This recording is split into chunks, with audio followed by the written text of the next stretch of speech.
le damos la bienvenida. Hola, Dianita. Hola, doctora, bienvenida. Ay, ¿sabes? No sé qué hice, que no veo tu pantalla. Ahí Ah, estamos. no fui yo, entonces, No. perdóname. Hoy Este, tenemos un tema bien importante, doctora. Fiebre en niños. Como papás nos preocupa mucho. sí, claro, creo que es una de las consultas y no es que la más frecuente en la práctica privada y también en la hospitalaria, la fiebre, ¿no? Está como algo muy, muy común en nuestros pequeñitos.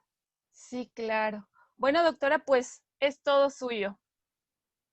Sí, muy buenas Bienvenida. tardes. Muchísimas gracias. Les agradezco mucho la invitación a su directora, la licenciada Fidelia Galvis. Para mí es un gusto poder estarlos acompañando esta tarde y sobre todo ver que hay tantas familias preocupadas por el aprendizaje continuo para el beneficio de sus bebés, ¿no? La verdad es que muchas veces tenemos un bebé, un recién nacido, y yo entiendo todas las preocupaciones que conlleva tener un bebé, pero como que nunca nos preocupamos, como que nunca adelantamos el que seguramente nos va a pasar en algún momento de la vida.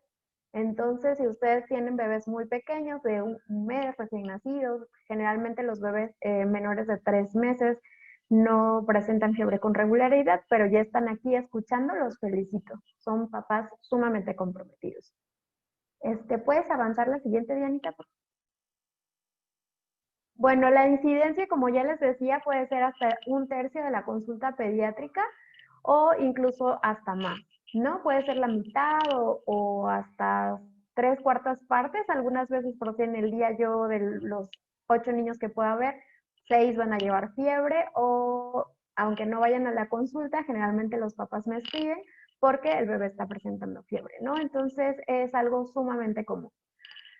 Actualmente tenemos incluso una denominación que le llamamos fiebrefobia y es el hecho de que gracias a las redes sociales o al uso extendido de obviamente los medios de comunicación y que la información está al alcance de la mano, pues los papás saben con mayor frecuencia casos sobre convulsiones febriles, ¿no? Entonces, en estas últimas décadas hemos visto que los papás se han mostrado sumamente aprensivos por el hecho de que una fiebre pues puede tener un desenlace que sea una crisis febril. Entonces, la mayoría de los papás pues acuden a unidad hospitalaria casi en las primeras 6 u 8 horas del inicio de la fiebre. Deben de saber que la fiebre, a pesar de que nosotros la tenemos incluso a la edad de adultos o adultos mayores, la mayor incidencia de presencia febril es en niños menores de 3 años. La siguiente, Dianita. Entonces, ¿qué es la fiebre? La fiebre es la elevación del punto establecido en el centro regulador del hipotálamo. Entonces, nosotros tenemos a nivel del cerebro el hipotálamo, que es el que realmente regula y el que mantiene como el punto de elevación. Y esto quiere decir que la mayoría de nosotros va a tener entre 36 y 36,5 hasta 37 grados, dependiendo de la actividad que nosotros realicemos, de nuestra edad, nuestro tamaño y sobre todo, por decir, la temperatura va a disminuir cuando estamos en reposo, ¿no? Cuando no estamos haciendo ninguna actividad. Entonces, cuando el punto se modifica de acuerdo a respuestas tal vez patógenas o de alguna otra condición, a eso se le llama fiebre. El mecanismo fisiológico que se activa cuando hay presencia de fiebre, pues es en muchos de los casos benéficos en la lucha contra la enfermedad. Y esto quiere decir que es una respuesta del cuerpo cuando ve la entrada de un virus o de una bacteria que vuelve el cuerpo de la persona, no solamente el niño, sino nosotros también en los adultos, lo vuelve inhóspito, o sea, lo vuelve un lugar no tan adecuado para reproducirse. Esa es la función principal de la fiebre, sobre todo cuando es de origen infeccioso, ¿no? ¿Me podrías pasar la siguiente, Dianita?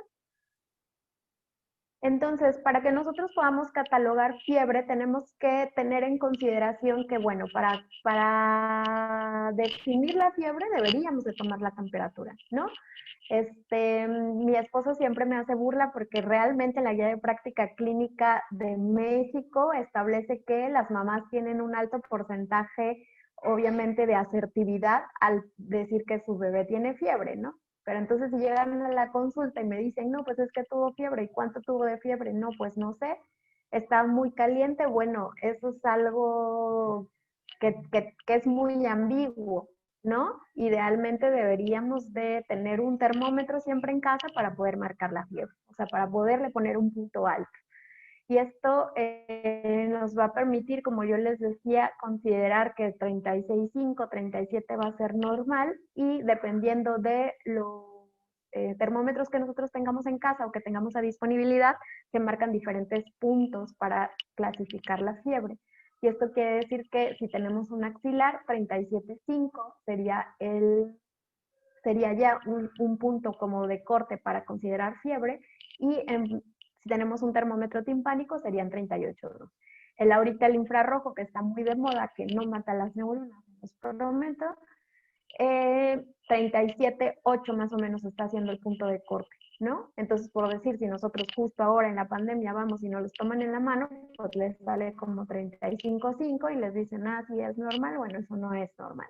Entonces, con anterioridad se sugería o predominaba el uso de los termómetros que eran de mercurio y se utilizaba mucho la medición rectal. Actualmente preferimos los termómetros digitales, de preferencia axilares, que también se pudieran usar de forma oral si están en casa y es para uso exclusivo del bebé.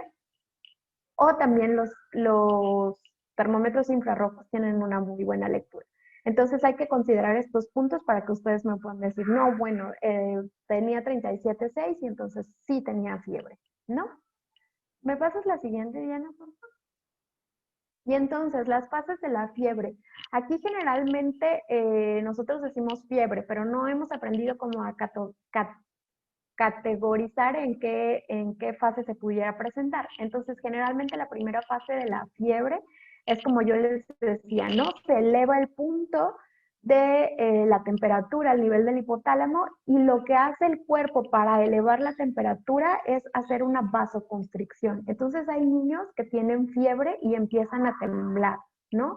Y esto tiene como finalidad producir más calor y es el punto en el que la temperatura sube o se está elevando. Y generalmente es cuando el paciente se siente frío porque la piel, las venitas de la piel que son muy externas, se hacen pequeñitas para que todo el calor se concentre pues más hacia el sistema circulatorio profundo. Entonces se siente frío, pero sí puede haber unas veces que el paciente, los niños digan, no, pues es que yo me siento caliente, pero los tocamos y están fríos. Y generalmente esta primera fase viene acompañada de mucho malestar. O sea, el niño se siente muy mal, ¿no? Es el niño que pues está acostado, está temblando, refiere muchas molestias. La segunda fase de la fiebre generalmente es la fase de calor, es el punto más alto en el que pues se quitan ya, se quita como tal el malestar, ya no están temblando porque ya alcanzaron el punto alto de la fiebre y generalmente el niño tiene como una mejora parcial. Si estamos por decir en 37,5, 38 y se quedó en 38,2, que esa va a ser su meseta, a partir de eso generalmente va mejorando.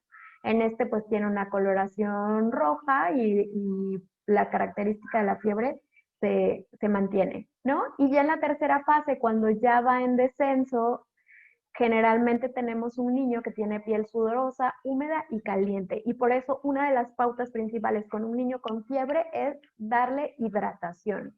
Si es un niño menor de 6 meses, se les da leche, ¿no? Ya sea lactancia materna exclusiva o fórmula, pero de forma muy, muy, muy continua. Y en niños más grandes, pues ya se les puede ofrecer agua.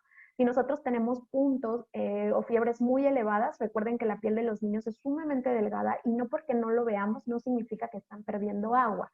Entonces, cuando un niño eleva un punto de centígrados en su temperatura, la pérdida de calor, pero también la pérdida de agua es sumamente grande. Entonces, se puede eliminar hasta 1 litro de sudor para eliminar 500 kilocalorías de calor. Entonces, siempre, siempre debemos de buscar la hidratación. Esto va a ser súper importante. ¿Me puedes pasar la siguiente, Dianita, por favor? Y entonces las causas de la fiebre, como ya se los decía, y ahorita nos vamos a referir como a las más comunes, que sería la infección. Les decía que sobre todo en los niños menores de 3 años, sobre todo esto es muy frecuente que las mamás cuando tienen que entrar a la guardería o si los cuidaron en casa y tienen que entrar al kinder, todos esos primeros 6 meses el pobre niño se la pasa con fiebre, ¿no? Y esto es porque está, pues obviamente respondiendo, creando inmunidad ante los patógenos a los que no se había enfrentado antes. Otra de las causas más frecuentes en los lactantes son las vacunas. Recuerden que las vacunas son virus atenuados que hacen que tenga una respuesta inmunitaria.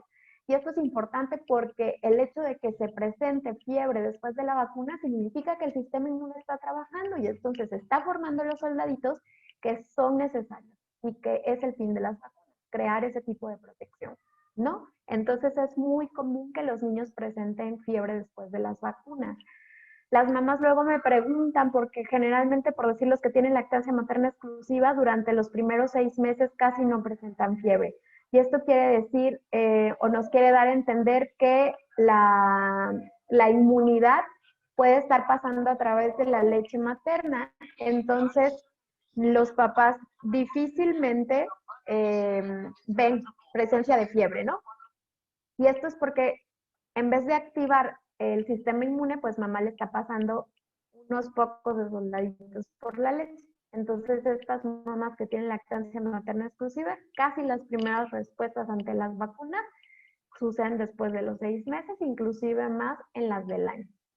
La deshidratación o el sobreabrigo, vamos a tenerlo sobre todo en los niños recién nacidos, ¿no? Recuerden que los niños sí tienen un sistema regulador de temperatura no bien definido durante el primer mes, pero generalmente después del mes el niño difícilmente se le va a enfriar, al menos que lo saque usted al patio, ¿no? Entonces, si nosotros seguimos sobreabrigando al niño, lo más seguro es que a pesar de que ustedes no lo vean, pierda muchísima agua por medio del sudor y entonces presente fiebre, pero esta es fiebre por deshidratación. Y esto en los niños siempre es súper importante que acudan a valoración hospitalaria idealmente o por lo menos médica en las primeras horas que ustedes se den cuenta. Y bueno, las otras causas pudieran ser por trauma o de tipo oncológicas, pero en esas no nos vamos a meter, solamente vamos a recordar que sí es una fiebre muy persistente, que dura más de 5 días y que no cede a los medicamentos o que tiene predominio de horario, eso sí tendrían que platicarlo con su pediatra y necesitarían hacer una valoración o un protocolo más establecido. ¿Me pasas la siguiente, Dianita? Y bueno, entonces, esta es otra de las preguntas que me hacen mucho los papás y que cuando me dicen, tiene fiebre y se le ardía la cabeza, pero todo lo demás estaba frío, entonces tiene que ver con lo de, ya que tiene fiebre, suda mucho, ¿no? Entonces quería yo comentarles, debemos de considerar las proporciones del cuerpo. Si ustedes ven en esta imagen, la niña muy pequeñita, su cabeza se ve como si fuera como la tercera, cuarta parte de su cuerpo, ¿no? Si ustedes ven ya una de estas imágenes de una mujer adulta, la proporción de su cabeza ocupa como la octava parte. Entonces, si nosotros tenemos un niño que el corazoncito le late más o menos 140, que es lo que le late el corazón a un recién nacido y va disminuyendo más o menos hasta los 4 o 5 años, que ya empieza a descender de 100, esto significa que en un minuto la sangre está dando 140 vueltas en ese cuerpecito tan pequeño. Entonces es por esto que los niños siempre van a tener medio grado o hasta 1 grado más de temperatura. Y esto significa que si yo tengo calor, seguramente el bebé más. Entonces me llegan a la consulta niños de 2 o 3 meses que ahorita en plena canícula los traen súper abrigados, ¿no? Traen 2 cobijas de polar y aparte traen triples capas de ropa, entonces se deshidratan y pueden presentar mayor fiebre. Entonces es súper normal que un bebé siempre tenga más caliente la cabeza y súper normal que suden mucho. ¿Y cuándo van a dejar de sudar? Pues cuando las proporciones se van equilibrando, más o menos allá de los 4 o 5 años. ¿Está bien? Y eso también va a ser muy evidente en la fiebre, ¿sale? Ya, Dianita, la siguiente, gracias. Entonces, si nosotros tenemos ya un bebé que, bueno, dijimos, mi bebé en la mañana a las 10 de la mañana, doctora, no sé, 12 de la mañana, me habló mi mamá porque yo no estaba o se despertó de la siesta y tenía fiebre y qué es lo que debo de hacer, ¿no? Entonces el tratamiento siempre debe de ir encaminado a mejorar la incomodidad del paciente, no de disminuir la temperatura. Y aquí les puse la cita bibliográfica porque generalmente nosotros con esta fiebrofobia que les decía que tenemos, siempre tienen, no sé, 37,8 el niño y es como, no, pues vamos a darle el paracetamol, ¿no? Pero realmente, o sea, el niño estaba jugando, estaba comiendo, estaba viendo la tele, estaba con su hermanito y solamente cuando vino a pedirme agua, porque ya tal vez se sentía deshidratado, lo toqué y le dije, ay, niño, está sirviendo. Entonces, en realidad, para nosotros tener consideración de iniciar un medicamento, lo que debemos de vigilar es al niño. Y esto significa que cada uno de ustedes debe de conocer a sus hijos. Yo tengo niños que tienen umbrales muy grandes a la fiebre y que entonces tienen 38,7 y pues los papás no se habían dado cuenta porque siguen en sus actividades normales y ya cuando se dan cuenta pues es como, pues entonces hay que quitarle dejarlo fresco de la ropa, pueden meterlo a bañar y seguimos vigilando. Pero yo tengo niños que también a los 37,2 ya están así, acostados, que se sienten súper mal. Entonces, tal vez en estos niños habría consideraciones especiales para el uso de antipiréticos. Entonces, no pudiera yo comentarles o darles una recomendación generalizada porque tenemos 22 familias, bueno, 23 familias, porque Dianita también es mamá, 23 familias diferentes. Entonces, aquí cada uno de ustedes deberá conocer y aprender a reconocer la gravedad de la fiebre en cada uno de sus hijos. ¿Está bien? Entonces, ¿podemos pasar la siguiente, Dianita, por favor? Entonces, cuando nosotros hablamos del favor del uso de antipiréticos, o sea, ¿por qué sí usar el uso de antipiréticos? Generalmente una de las causas principales es porque alivia la angustia de los padres, ¿no? Papás que se vuelven muy aprensivos precisamente por las crisis febriles, ¿no? Entonces es uno de los pacientes. La verdad es que eso también se individualiza, ¿no? O sea, yo tengo mamás que son muy pues no sé, tienen un temple muy grande y es como, sí, doctora, pues ya la bañé cada hora y la estoy vigilando y le estoy poniendo los pañitos y cerré las ventanas, pero la tengo aquí y tengo mamás que también son muy aprensivas. Entonces, esto también se individualiza.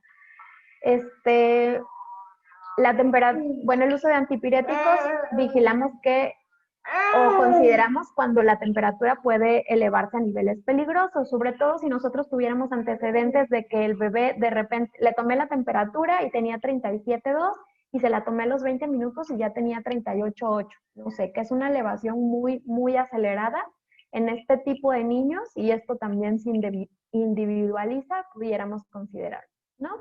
Y también el uso de antipiréticos tendría que usarse, y ya tal vez esto sí de forma más rutinaria, si aparte de la fiebre tiene algún otro síntoma, porque generalmente los antipiréticos también nos ayudan a disminuir el dolor o a disminuir la inflamación. Entonces, si yo tengo un niño que tiene fiebre, pero también tiene mialgias, o sea, dolores en el cuerpo, pues entonces pudiera yo usarlo y ya me sirve como coadyuvante o me ayuda a disminuir las dos sintomatologías. ¿Me puedes pasar la siguiente, Dianita, por favor? Bueno, ¿y por qué a veces estamos en contra del uso de antipiréticos? La fiebre generalmente es autolimitada y no es grave, sobre todo en los niños lactantes.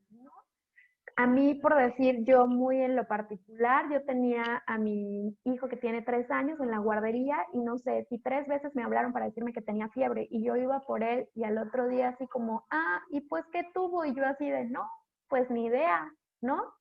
Y esto generalmente es porque la fiebre se autolimita y como yo les decía, puede ser un medio de protección del cuerpo. Entonces, si yo sentía que me iba a enfermar, activo la fiebre, el virus no puede reproducirse y entonces la enfermedad no se presenta.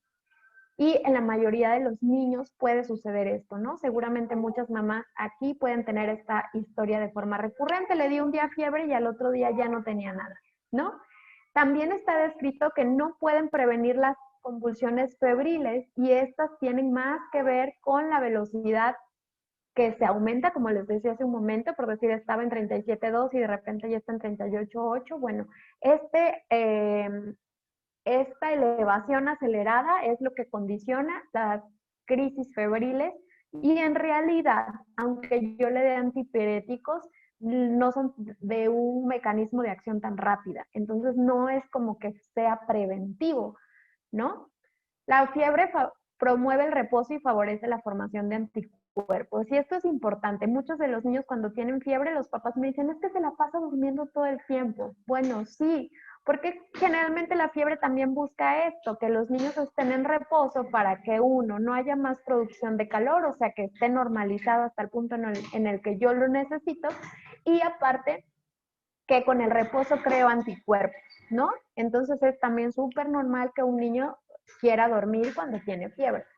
Y la fiebre, como ya les decía, ejerce protección contra la infección. Entonces son estos los puntos por los que buscamos que el mismo cuerpo favorezca la producción de anticuerpos y no cortamos el mecanismo de acción de protección que significa tener fiebre, ¿no? ¿Me puedes pasar la siguiente, Dianita? Y entonces, ¿qué medicamentos podemos usar? Los de uso más común, el paracetamol y el ibuprofeno. Aquí yo siempre les digo a los papás, son medicamentos que vamos a usar durante toda la etapa infantil. Entonces, ¿cuál es el mejor medicamento? El mejor medicamento es el que su bebé se tome sin problema. Sí hay muchos medicamentos de patente, pero aunque yo les diera un medicamento de patente, si el niño no le gusta el sabor y lo vomita, entonces no es un medicamento adecuado. Muchos de los papás tienen que buscar 2 o 3 marcas y ya hay una que el bebé se toma que hasta pide más, esa va a ser la correcta, ¿no?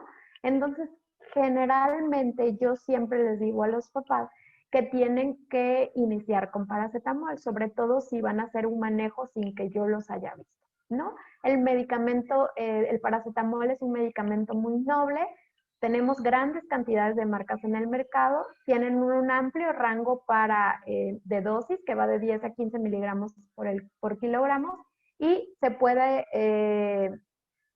dar cada 6 horas, incluso en fiebres que son muy marcadas o muy permanentes, se puede dar incluso adelantar cada 4 horas, siempre y cuando no se den cada 4 horas, 24 horas, ¿no? Y el riesgo de intoxicación realmente es bajo. O sea, aunque nosotros le demos al niño, no sé, todo el frasco, en realidad tendríamos que darle como 2 o 3 para llegar a una dosis tóxica. No significa que no pueda pasar, pero realmente el riesgo es bajo. Y el otro medicamento que usamos con mucha frecuencia es el ibuprofeno. Este también tiene grandes cantidad de marcas en el mercado. En este, sí, el beneficio es que tiene mayor acción desinflamatoria, entonces podemos usarlo cuando tienen, por decir, las anginas inflamadas o si se pegaron o si tienen pues sí, un golpe. Generalmente los niños, o sea, pueden tenerlos sus papás en el botiquín y les va a servir para el momento de la fiebre y para el momento de algún alivio del dolor. Este sí, de primera instancia, yo cuando no los veo y me llaman, oiga, es que tiene fiebre, no se los doy de forma tan libre, ¿no? Porque si es un proceso viral, existen patologías, por decir, como en la varicela, que están contraindicados. Entonces, de primera instancia, intenten siempre usar el paracetamol, siempre y cuando lo hayan platicado con su pediatra, ¿no? ¿Me puedes pasar la siguiente, Dianita? Y entonces, también, ¿qué consideramos con el uso de medicamentos? Bueno, ya voy a iniciar el uso de medicamentos. ¿Qué debo de considerar cuando los uso? Que los antipiréticos generalmente no quitan la fiebre. O sea, no es que yo tenga 38 de temperatura y me lo tome y ya voy a tener 36,4, ¿no? Se habla que la eficacia del medicamento puede ser la disminución de 1 a 1,5, pero 1,5 son muy pocos niños. Entonces, si yo tengo 38,5 y me bajo a 37,5, no es que el medicamento no me funcione, es que funcionó, ¿sale? Entonces, esto es lo que ustedes deben de considerar, o sea, no es para quitarla, o en muy pocos niños lo logran, o al menos que se lo hayan dado con 37,8, pues sí, va a llegar a 36,5 sin problema, ¿no? Entonces, sobre todo en las fiebres elevadas de 39, 39,5, pues si logramos los 38, pues con esto ya el medicamento ejerció su acción y tenemos que coadyuvar con medidas fisiológicas, con medios físicos. Siempre, siempre preferimos la presentación oral. Todos los medicamentos tienen un gramaje de dosis y las dosis orales están pues, pensadas para que tengan la misma efectividad que si nosotros se los pusiéramos pues, en la venita, ¿no? Entonces siempre vamos a preferir la presentación oral y solo bajo supervisión y aprobación de su pediatra pudieran, en casos muy urgentes, usar los supositorios. Porque en realidad hace algunos años que se dejaron de prescribir. Incluso hay muchas marcas que ya se dejaron de comercializar porque actualmente no los recomendamos tanto, solo en situaciones muy, muy urgentes. Y ahora, siempre el paracetamol, por decir en las guías, menciona que no se debería de usar en niños menores a 2 o 3 meses. Y esto es súper importante, porque en general, como yo ya les comentaba, los niños recién nacidos tienen peculiaridades muy suyas. Entonces, si yo tengo un niño de 1 mes o tengo un niño de 15 días con fiebre, eso meritaría valoración hospitalaria ya, ¿sale? O por lo menos valoración médica. No, en los niños menores de 6 meses no damos de forma rutinaria los antipiréticos, aunque los tengamos en casa, al menos que el pediatra nos los indique, ¿no? El ibuprofeno igual, en las guías no se recomienda que se den menores de forma sistemática de 2 a 3 meses y la Asociación Americana de Pediatría menciona que incluso el ibuprofeno no se debería de dar en menores de 6 meses. Entonces esas consideraciones deben de tenerlas porque por aquí hay papás que tienen bebés muy pequeñitos. ¿Me puedes pasar la siguiente, Dianita? Y entonces lo que yo quiero es que recuerden que la fiebre es amiga, ¿no? La fiebre puede ser su amiga porque la fiebre les está ayudando a los niños a combatir la infección. Entonces, cada vez que se presenta, debemos de aprender a conocerla y debemos de aprender a manejarla y sobre todo saber las respuestas que tienen nuestros hijos. ¿Me puedes pasar la siguiente, Dianita? Y entonces lo que sí, nunca de los antipiréticos es que nunca los damos antes de la vacunación. Yo conozco mamás que ya saben que al niño le va a doler y que le va a dar fiebre y si tienen la cita a las 11 para la vacuna, a las 10 ya les dieron el medicamento. Esto detiene el proceso de activación inmunológica que busca la vacuna, entonces no, nunca se da antes de la vacunación, nunca se da inmediatamente después de la vacunación, o sea que ustedes acaban de salir y que nosotros buscamos idealmente que si tuvieran que usar los antipiréticos, los usen por lo menos de 8 a 10 horas después de que se hizo la vacunación, pero idealmente ni siquiera en las primeras 24 horas, porque debemos de buscar que el sistema inmune pues haga su trabajo. No damos más de las dosis indicadas, a pesar que yo les diga que son medicamentos nobles, el riesgo existe, entonces no lo damos, no damos más. Incluso por decir, como son medicamentos como de uso muy cotidiano, la mayoría de las cajas de las presentaciones comerciales traen las dosis que se les deben de dar. Y pues si no acuden a valoración médica, por lo menos respetar las que vienen, que son dosis seguras, ¿no? Y nunca damos más de 72 horas de antipiréticos sin haber recibido una valoración médica. Aquí es importante porque yo siempre les digo a los papás, o sea, tengo papás que se muestran muy aprensivos y a las 10 de la mañana tiene fiebre y a las 10:15 me están marcando que si ya los puedo llevar o llegan a la consulta cuando se las hace la asistente y entonces es que no, pues es que tuvo fiebre hace 20 minutos y entonces van y la verdad es que cuando nosotros les hacemos la exploración, como la fiebre en muchos de los casos es el primer síntoma, pues la verdad es como leer una bola de cristal, ¿no? O sea, no podemos estar adivinando. Entonces yo siempre les recomiendo que idealmente puedan usar medios físicos o antipiréticos con previa aceptación de su pediatra y después de 24 horas. Si la fiebre persiste, porque les digo que hay muchos niños que solamente tienen 2 episodios de fiebre y después ya no les pasó nada, solamente en caso de que persistiera, bueno, ahí sí valdría ya la pena acudir al servicio médico porque ya pudiéramos orientarnos a saber si es algo de etiología viral, bacteriana o ya hay otro tipo de sintomatología, ¿no? Pero si dura más de 72 horas y no se ha quitado la fiebre, deben de acudir obligatoriamente a valoración médica. ¿Puedes pasarme la siguiente, Dianita? Y entonces, esto es algo también muy común que se da en nuestra comunidad. Nunca, nunca les damos friegas de alcohol a los niños. Cuando nosotros le ponemos alcohol, es obvio que el cuerpo hace una vasoconstricción, lo que yo les decía de las venitas, la cierra, y el efecto es como inmediato, que ya se sienten fríos, pero esto solo produce más calor y aparte recuerden que la piel es el órgano más grande del cuerpo. Si nosotros tenemos medicamentos que son en la piel, esto es porque la piel absorbe todo. Y si nosotros le damos friegas de alcohol a los niños, podemos intoxicarlos de alcohol, como si estuvieran borrachos o pues algún tipo de condición parecida que obviamente puede perjudicar a su hígado. Entonces, nunca, nunca, nunca ponemos alcohol en el cuerpo de los niños. ¿Puedes pasarme la siguiente, Dianita?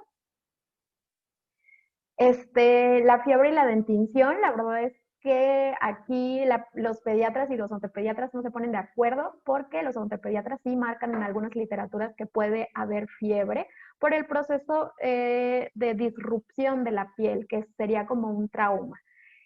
Los pediatras nosotros reconocemos que sí puede haber aumento de la temperatura, pero no como para condicionar fiebre. La realidad es que yo en el día a día, cada día me convenzo más que puede estar presente. Los pediatras generalmente lo asociamos, o en la literatura pediatra se describe que generalmente cuando va a haber erupción dentaria el niño se muestra más incómodo, entonces todo lo que encuentra, hasta la pata del perro, la usa para rascarse y entonces tiene mayor predisposición a tener infecciones gastrointestinales pues leves. Y entonces nosotros asociamos la fiebre a que se meten todo y entonces pueden tener una enfermedad gastrointestinal, no tanto a la disrupción. Pero lo que sí es que mientras no haya más estudios, la mayoría de los bebés pueden tener elevación de la temperatura por dentición y actualmente les comento, no les damos nada, les damos medios físicos. Los bebés con lactancia pueden darles paletitas de leche materna. Si tienen mayor de 6 tiene más de 6 meses, les podemos dar fruta fresca o mordederas que se puedan meter en el refrigerador, pero ya tampoco les ponemos ninguna de estas sustancias que se les ponía para adormecer a las encías. ¿Me puedes pasar la siguiente, Dianita? Ya me voy a apurar. Y bueno, lo que yo les comentaba, ¿no? Los niños menores de 2 meses tienen que tener una consideración súper importante. El niño menor de 2 meses que tiene fiebre siempre tiene que acudir a valoración hospitalaria. En los niños, sobre todo los recién nacidos, en los primeros 15 días debemos de considerar que no sea por sobreabrigo y deshidratación o porque no esté teniendo una buena transferencia láctea, en el caso de los que estén tomando lactancia materna exclusiva, necesitarían una valoración médica y aparte por una asesora de lactancia para valorar pues cómo están haciendo la succión y valorar si nada más está pegando o si está realmente tomando lechita, ¿no? Sobre todo por decir mamás que tuvieran grietas o que tuvieran principios de mastitis, probablemente la transferencia no está siendo la adecuada y habría que considerar. Entonces, bebé lactante menor de 2 meses, ni siquiera tienen que preguntar. Y esto es bien importante que ustedes también como obedezcan a su instinto, ¿no? Es como, no voy a preguntar ni en el grupo de Facebook ni el mensaje, eso es como tiene fiebre y entonces pues lo tengo que llevar, ¿no? ¿Me puedes pasar la siguiente, Dianita? Y entonces aquí vamos a hablar de las convulsiones por fiebre, ¿no? Entonces, las convulsiones por fiebre generalmente se presentan entre los 3 meses y los 5 años.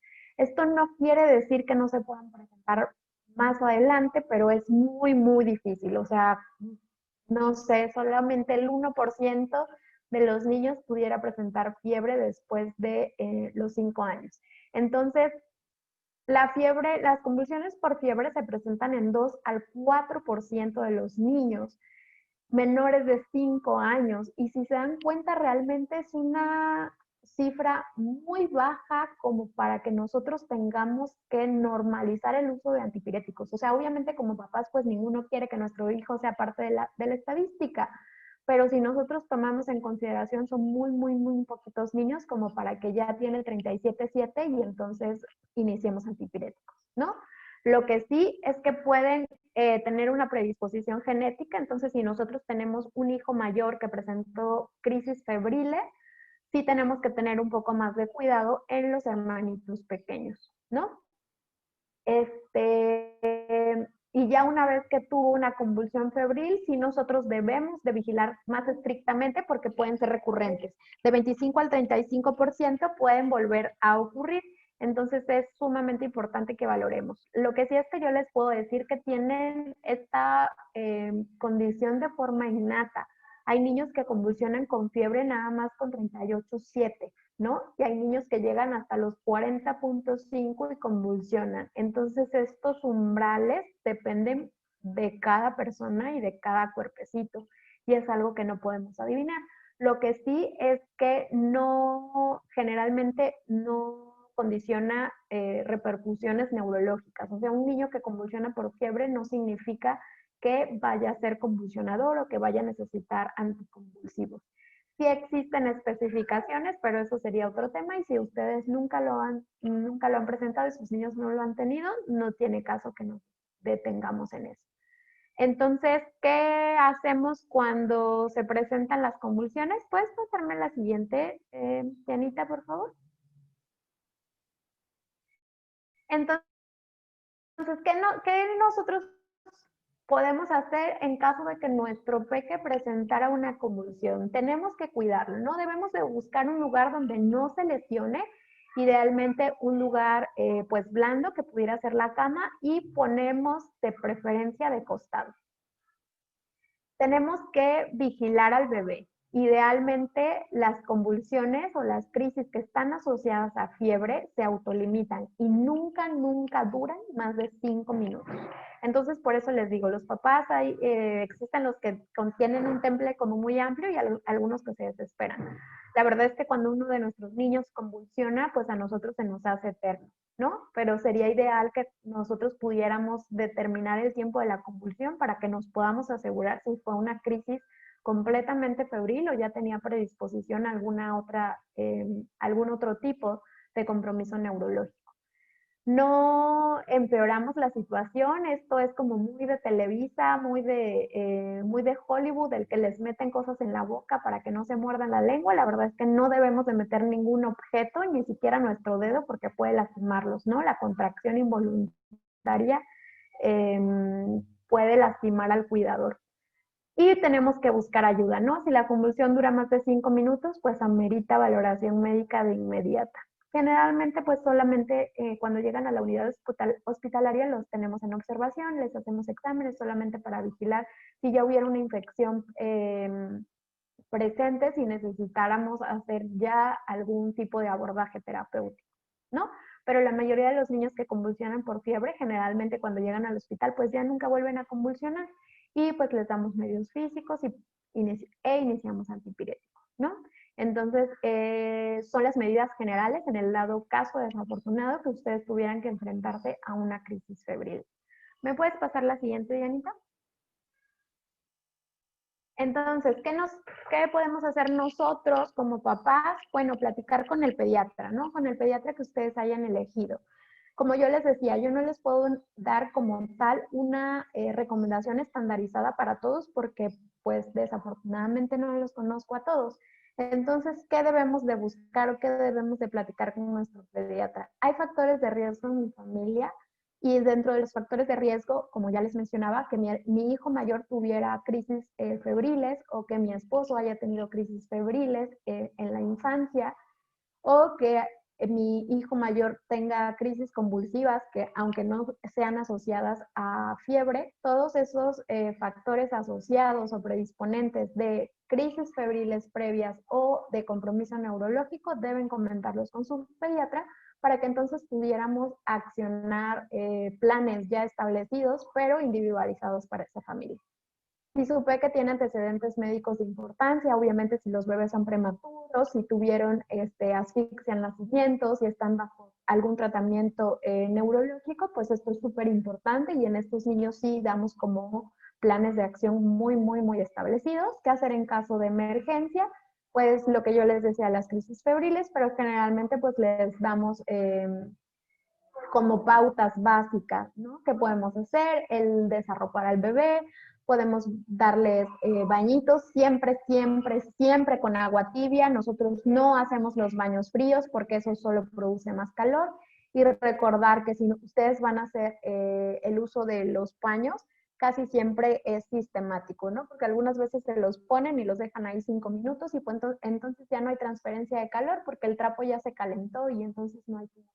Entonces casi, casi que si se usan es que se ponen y se ponen enfrente, en axilas y en ingle y casi, casi que exprimo, pongo, agarro el otro, exprimo, pongo y así voy haciendo un ciclo, ¿no? Aunque la realidad es que desde el 2018 muchas de las guías internacionales quitaron los pañitos como uso rutinario. Entonces ya más tenemos que observar como la respuesta de los niños ante la fiebre para ver qué es lo que vamos a hacer.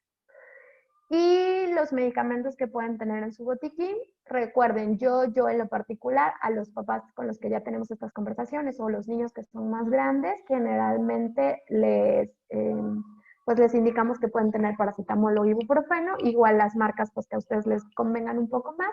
Y siempre, siempre cuando van a las consultas, y por eso es importante acudir a las consultas del niño sano, pues obviamente valorar el peso, porque muchos de los, bueno, la mayoría o si no la totalidad de los medicamentos en los niños, sobre todo menores de 30 kilos, las dosis tienen que corresponder a su peso. Entonces, algunas veces he recibido en la página del consultorio papás de, no sé, hasta de Perú, una vez me escribieron que el niño tenía fiebre y que qué le daban, ¿no? Entonces es como, pues no lo conozco, no conozco sus antecedentes, ni siquiera sé cuánto pesa, ni siquiera sé qué productos venden en el Perú. Entonces, pues ahí no podría yo ayudarles, ¿no? Entonces, esto sí es una plática específica que deben ustedes tener con su pediatra. Y la siguiente, Dianita, y pues esto sería todo, ¿no? Espero que haya podido resolver muchas de sus dudas y si no, Dianita ahorita me va a hacer las preguntas que hayan quedado, que no haya podido contestar, que no haya contestado en la presentación para que yo se las conteste. Ahorita, mi amor. Hola, ya estoy por aquí. Muchas gracias, doctora Letia. Gracias, Dianita. Ya no te veo. Ya te vi por ahí. Gracias a todos los participantes. Sí tenemos varias preguntas, doctora, pero pues bueno, siempre agradecer tu disponibilidad, tu profesionalismo y el compromiso por todos los peques, ¿no? Las preguntas que están aquí en el chat, la primera dice, cuando le salen los dientes tiene fiebre y quizás estómago suelto. Esa pregunta ya la contestamos. Ajá, ok, otra. Buenas noches, ¿las convulsiones febriles requieren de tratamiento continuo? No, como les mencionaba, hay situaciones muy específicas en las que no nos vamos a detener. Generalmente la fiebre no se asocia a que terminen teniendo un compromiso neurológico. En casos muy específicos, generalmente cuando tienen antecedentes, pero eso es una consideración individualizada. Pero no significa que por decir si mi hijo que tiene 3 años me convulsionara hoy y lo llevara al hospital, mañana saliera con tratamiento para las convulsiones, no. Solamente en casos de bebés con alguna alteración neurológica importante. Sí, pero generalmente eso es porque ya tenían un antecedente o una predisposición y solamente la crisis febril como que lo desenmascaró o le hicimos protocolos y bueno, ya descubrimos que tenía esta predisposición, pero tal como la fiebre que necesite después tratamiento, no. Ok, muchas gracias. Dice, buena noche, disculpe, después de que le baja la fiebre al siguiente día, ¿es normal que a un bebé le salgan ronchitas? Depende, ¿no? Por decir, a los bebés muy pequeños, a los lactantes, puede que sí. Y esto es porque cuando sudan mucho, las glándulas sudoríparas de los bebés son pequeños. Entonces también si algunas veces los sobreabrigan, como, no sé, no sé esta tendencia como para que se les salga el calor o algo así. Entonces, si no dejamos que suden, las glándulas se obstruyen y también pueden tener como este salpullido. Ok. pero generalmente son perladas. Pero si el rash es rojo, por decir yo ahorita aquí en Veracruz, específicamente donde yo tengo la consulta, yo he tenido niños que tienen 3 días de fiebre porque es una infección viral, se les quita y al siguiente día tienen rash. Pero eso es un exantema súbito, es una patología viral y eso es una condición diferente. Pero Diferente. no es como normalizado, no es como que a todos los niños les pueda pasar, Sea, ¿no? en este caso sí valdría la pena, bueno, si son más días, pues acudir con una pediatra, ¿no? Con pediatría para descartar que no sea algo viral. Así es. Ok, Y si necesitar alguna otra tipo de intervención terapéutica, ¿no? ok, perfecto. Dice, estoy muy pendiente de todo lo que dice, doctora, realmente muy exacta en sus consejos, muchas gracias. Dice, ¿es recomendable usar la técnica piel con piel para reducir la fiebre? Pues no sería como tan ideal porque en teoría hacemos el contacto piel con piel para regularizar la temperatura del bebé, sobre todo en los bebés prematuros o en los bebés recién nacidos. Pero sí, obviamente si nosotros tenemos un niño que está muy irritable, lo podemos desnudar y dejar con el pañalito, ponemos nuestro contacto y entonces sí tienen un espacio donde se disipa, pero el contacto con mamá siempre les va a dar como este beneficio de sentirse mejor, ¿no? Entonces, pudieran usarlo, lo ideal es que él pues tuviera todos los lugares disponibles para evaporar calor, pero si el niño está muy irritable, pudieran usarlo si no tiene ropa y tal vez solo el pañalito. Claro, ok. Dice, viéndola desde Perú, doctora, muy acertada, realmente estoy resolviendo muchísimas dudas aquí. Qué bueno, porque esa es la finalidad. La verdad es que a nosotros nos interesaba mucho este tema, pues porque es una de las contraindicaciones para realizar las rutinas y los ejercicios, ¿no? Si el bebé tiene fiebre, no hay que hacer ejercicios, no hay que hacer estimulación.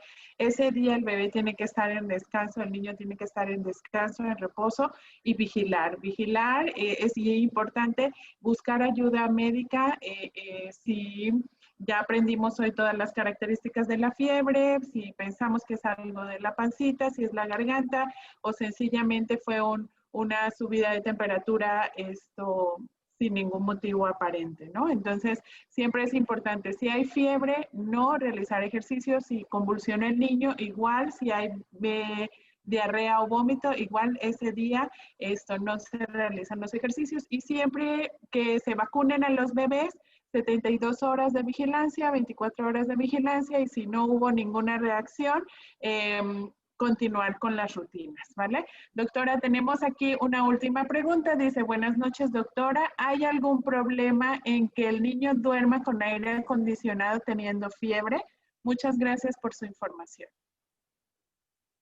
Pues no, la verdad es que no, mientras sea, pues obviamente que no sea un pingüinario, o sea, con fresco, ¿no? Digo, yo hice la residencia en Veracruz donde hace muchísimo calor, entonces incluso los niños hospitalizados, pues los teníamos a que les gustan a 20, 21, que es algo fresco, pero sin llegar al pingüinario de los 16 grados. Entonces, no está mal, pero pues vigilen, o sea, tampoco forzarlo, porque lo que yo les decía, va a suceder lo mismo que con los baños de agua fría. Si nosotros bañamos un niño con agua fría, el cuerpo dice, está haciendo mucho frío allá afuera, voy a producir más calor. Entonces Claro. sí se trata de regularizar, pero no de forma como tan precipitada. Entonces sí pueden usar el aire acondicionado si viven, por decir, en Veracruz o en lugares que hacen, no sé, 40 grados, Mucho calor. pero pues a Ok. una temperatura considerable, ¿no? Ok. Dice, en enfermedades virales es recomendable dar paracetamol por 3 días aunque no tenga fiebre. No, el paracetamol solamente se da en caso de fiebre, que generalmente en las enfermedades virales se autolimita en 72 horas, siempre y cuando pues sea presencia de fiebre. Diferente es cuando hay síntomas coadyuvantes, o sea, si le duele el cuerpo y esto, bueno, la indicación será por el dolor. Pero si yo estoy pensando que tiene una enfermedad viral y entonces se lo doy así como nada más para que a ver que no se le suba, no está indicado. Ok, Pues muchísimas gracias, doctora. Invitar a todas las familias que hoy nos estuvieron acompañando. La doctora Aletia Pérez, ella, su fanpage aparece como Peques Coatepec, pediatra pro lactancia. Su consultorio está en la ciudad de Coatepec, Veracruz.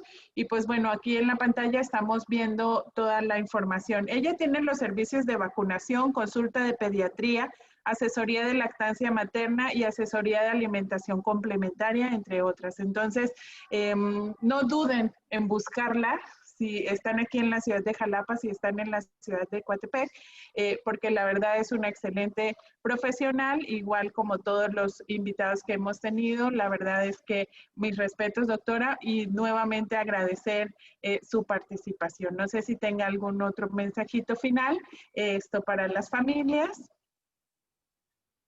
No, es que me mandaron un mensaje por privado, creo que por eso no lo viste. Lo voy a leer. Ok.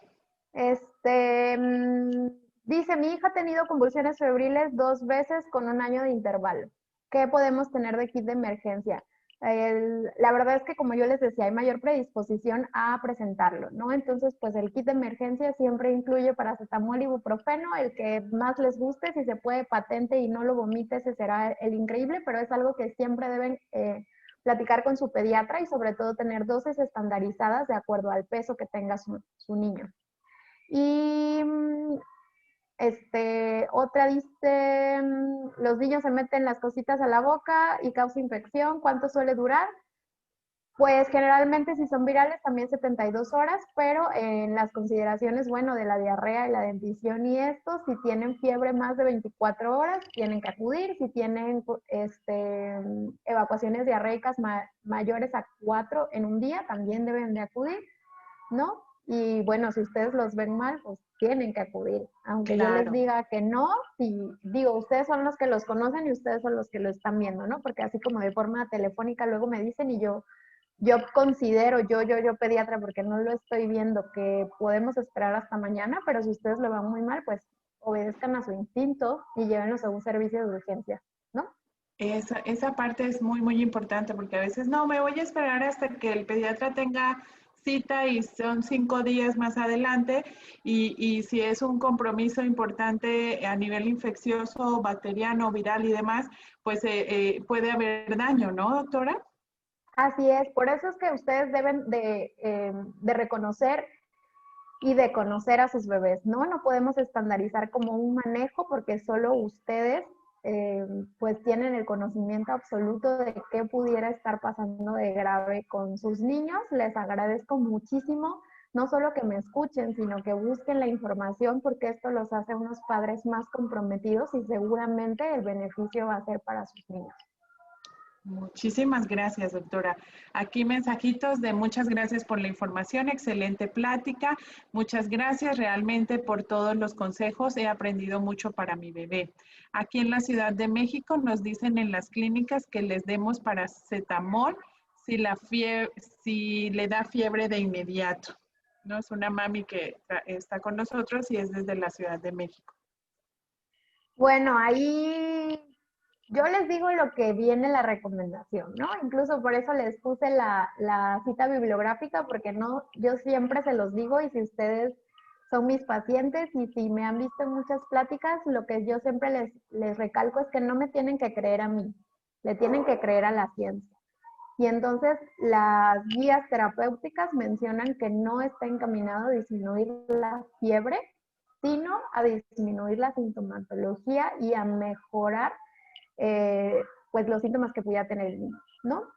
Digo, cada quien se hace responsable de sus propias recomendaciones, pero yo hago esta recomendación porque así está escrito, no porque yo me lo esté inventando y no porque me tengan que creer a mí. Claro, sí, las guías, para eso existen las guías de práctica clínica, ¿no? Porque ya hay estudios preliminares en donde dicen funciona, no funciona, estos son los resultados, y no tomar así como que una decisión esto tan pronta. Pues bueno, Así doctora, muchísimas gracias. Sabemos que tiene un compromiso. En verdad la queremos mucho, con mucho aprecio. Muchísimas gracias. Y pues bueno, aquí hacerles la invitación para la siguiente ponencia, que es el día miércoles 26 de agosto. Va a estar con nosotros la doctora Gisela Acevedo. Ella es neuróloga pediatra. Y pues bueno, va a hablar acerca de la vigilancia del neurodesarrollo en los bebés prematuros. ¿Por qué es importante continuar esa vigilancia no solamente el primer año de vida en un bebé prematuro, sino todos estos picos del desarrollo importantes que van teniendo estos bebés que nacieron antes de tiempo, ¿no? Entonces, invitarles a estar pendientes en nuestras redes sociales, a través de Instagram, a través de Facebook, como Neurodesarrollo Neonatal Infantil. Síganos, por favor, recomiéndennos con todos los conocidos. Si ustedes saben de algún bebé prematuro, por favor, recomiéndenle esta ponencia. La doctora es excelente. Ella trabaja desde la Ciudad de México y en la Ciudad de Veracruz, y pues bueno, nos va a colaborar con esta ponencia que no se pueden perder, ¿de acuerdo? Esta grabación va a quedar en el canal de YouTube, también por si quieren más adelante hacer un recorderis de esta información muy valiosa, adelante lo pueden hacer también. Dianita, nos despedimos. Claro que sí, agradecemos a todos los que nos acompañaron en esta ponencia. Los esperamos la siguiente semana con este gran tema hacia los bebés prematuros. Los esperamos. Muchísimas gracias y excelente noche a todos. Hasta pronto. Bye. Bye.